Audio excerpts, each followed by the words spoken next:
పాట ఎట్లా అవకాశం వచ్చింది ఆ పాట? వెలిశాల పాట అంటే నేను సురేంద్ర అన్న పాటలు నాకు అన్న రాసిన పాటలలో అన్ని పాటలు నేను పాడతాను నోటికే నాకు. ఓకే, సురేంద్ర గారితో మీకు ముందే పరిచయం? అవును, మా బ్రదరే. ఓకే, అంటే సొంతం కాదు? సొంతం కాదు కానీ సొంతం లెక్కన ఉంటుంది. Okay okay okay. అంటే మీకు మొదట పాట అవకాశం వచ్చింది మిట్టపల్లి సురేందర్ ద్వారా? ఓకే, ఏం పాటలు పాడారు మిట్టపల్లి సురేందర్వి మీరు? అప్పుడు సార్ అమ్మ పాట పాడినా. ఎప్పుడు? 2006 రీసెంట్గా వచ్చింది కదా అమ్మ పాట. అది కాదు సార్, నేను వాడింది 2006లో వాడినా సార్. అప్పుడు సీడీలు ఉండే, క్యాసెట్లు ఉండే. ఓకే, ఆ టైంలో అప్పుడు 2006లో డిసెంబర్ 13 తారీఖే వాడినా సార్ వెమ్లవాడ స్టూడియోలో.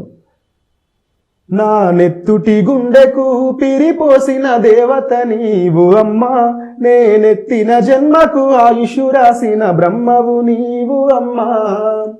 అమ్మా మము వీడి నీవు వెళ్ళావులే, అనాథగా ఈ నేల పైన విడిచావులే.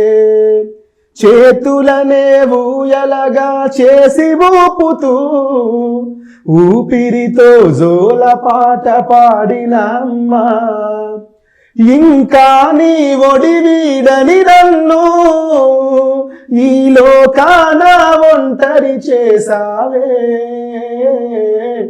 అమ్మ చిరుగాలిలాగా మము తాకవే, ఉదయాన బాల సూర్యునిలా దీవించవే.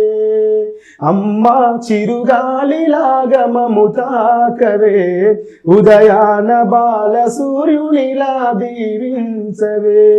నా నెత్తుటి గుండెకు పిరిపోసిన దేవత నీవు అమ్మా, నేనెత్తిన జన్మకు ఆయుషు రాసిన బ్రహ్మవు నీవు అమ్మా.